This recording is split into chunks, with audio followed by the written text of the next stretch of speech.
대출금리를 올려서 가계빚을 줄인다. 은행의 이자 장사가 계속 논란이 되고 있다 어쩌고 있다 라는 얘기가 있는데, 앞으로요 대출금리는 계속 올라갑니다. 그리고 그보다 더 문제는 뭐냐, 더 이상 대출이 나오지 않는다라는 거. 그리고 이미 대출 낸 사람들이 스트레스 DSR의 기준에 따라서 대출 가능 범위를 평가하고 그 금액이 오버한다라고 하면 그는 앞으로는 대출 원금 중에 일부를 상환해야 됩니다. 일부 원금 상환해야 된다라는 거죠. 그게 얼마나 큰 충격인지 모릅니다.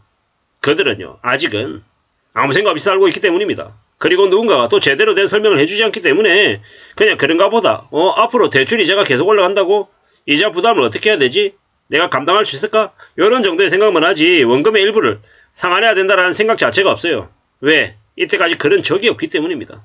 그런데 스트레스 DSR과 경기 대응 완충자본 적립, 가계 대응 완충자본 적립, 충당금 적립, 이게 의미하는 바가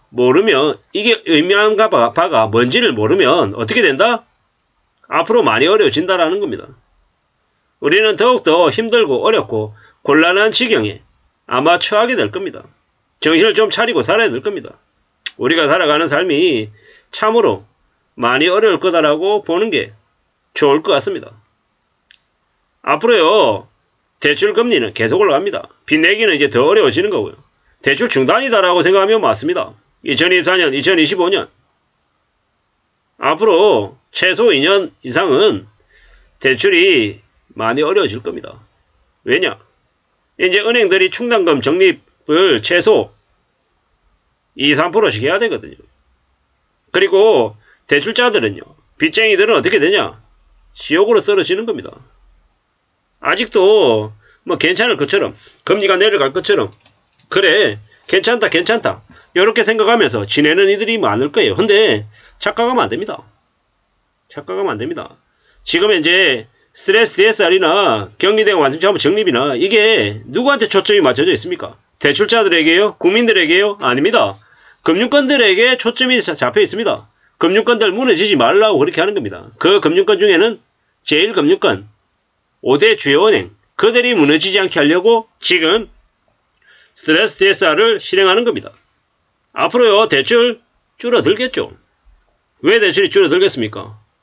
스트레스 DSR에 맞춰서 그 대출 받을 수 있는 한도만큼만 대출하게끔 해주고, 그리고 대출을 이제는 받게 되면 이자가 이제 더 올라갈 거고 하니까 이제 더 안 좋아진다라는 겁니다. 상황이. 그게 이제 앞으로 벌어지는 일입니다. 앞으로. 꽤 이제 많이 안 좋아진다라고 생각하면 맞죠. 정말로 무서운 상황입니다. 상황이 심각하다라고 보면 맞습니다. 이제 그렇기 때문에 우리는 더 이제 정신을 차리고 지내야죠. 염려해야 됩니다.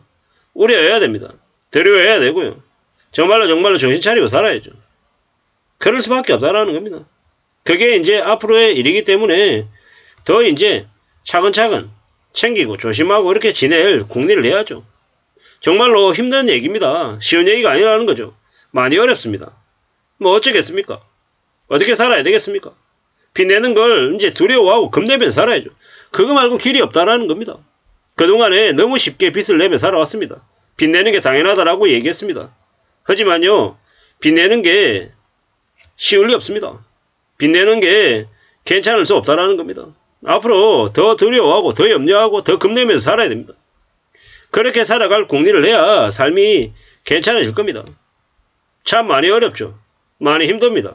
많이 두려울 겁니다. 많이 염려하면서 살아야 됩니다. 그냥 별거 아닌 것처럼 괜찮은 것처럼 생각하면 큰일 나더라는 겁니다. 사는 게 얼마나 어려운데요. 나만 좀 괜찮아지고 좋아지고 이럴 것 같지만 실제로는 그렇지 않다라는 겁니다.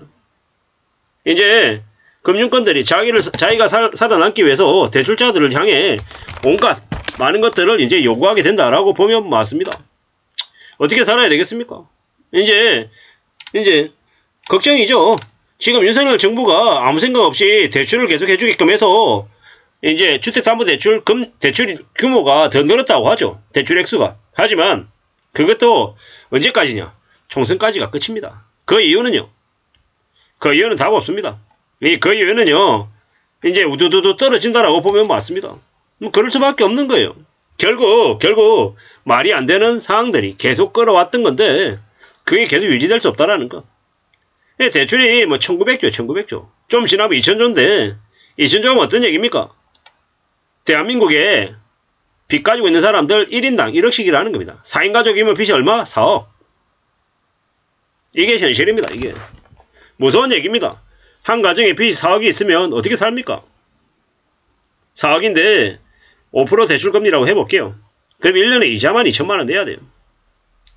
월에 160만원, 170만원 원금만, 이자만 어떻게 삽니까? 그리고 원리금이라 그래가지고 원금까지 같이 합하면요. 얼마 되겠습니까? 한 250에서 한 280 되는 거예요. 근데 그거조차도 금액이 250, 280이 350, 400 넘어가면요. 이제 지옥으로 끌려가는 거죠.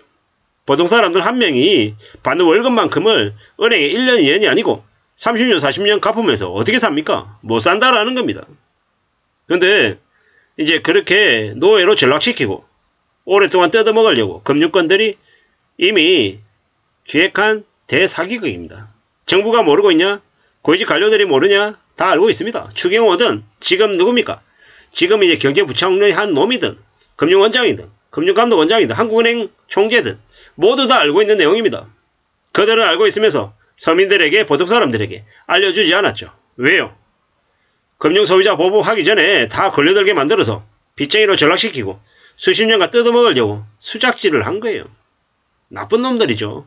그 나쁜 놈들한테 걸려든 이제 영끌족들, 피투족들만 바보 등신이라고 손가락질 받는 거예요. 누가 빚내라고 했냐? 누가 니한테 머리에다 총 갖다 대면서 빚내라고 빚을 강요했냐? 네가 빚낸 거 아니야. 네가 빚냈잖아. 네가 책임져야지. 이런 이제 논리로 그들에게 강요합니다. 당한 놈들이 바보다라는 겁니다. 대한민국은 희한한 게요. 사기를 당해도 당한 놈들이 바보다라고 하는 그런 희한하고 더러운 인식들이 있습니다. 그렇게 사람들을 되게 이제 몰아가는 거죠. 씁쓸하고 참 어처구니 없는 얘기입니다. 앞으로요. 더 황당하고 더 충격적인 일들이 많이 생길 것 같습니다. 어떻게 봐야 되겠습니까? 어떻게 지내야 되겠습니까? 여러 가지 생각들이 듭니다. 부지런히 착실하게 성실하게 안전하게 살아갈 궁리를 하는 것 말고는 없는 것 같습니다.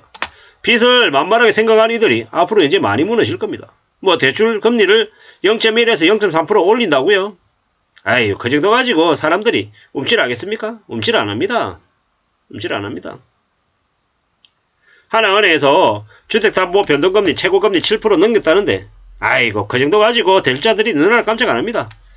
왜? 아이 뭐 그 정도 가지고 뭐 아직요 여전히 우려하지 않는다라는 거. 그리고 대출 금리가 상당 금리가 한 10%쯤은 돼야 대출자들이 움찔움찔하지. 지금은요 그냥 생각도 안 합니다. 왜? 계속 빚으로 돌려막고 있다 보니까는 그다지 이렇게 충격받고 놀라워하거나 이러지 않는다라는 겁니다. 빚을 너무 무디게 생각한 탓입니다. 참 씁쓸할 뿐입니다. 이상입니다.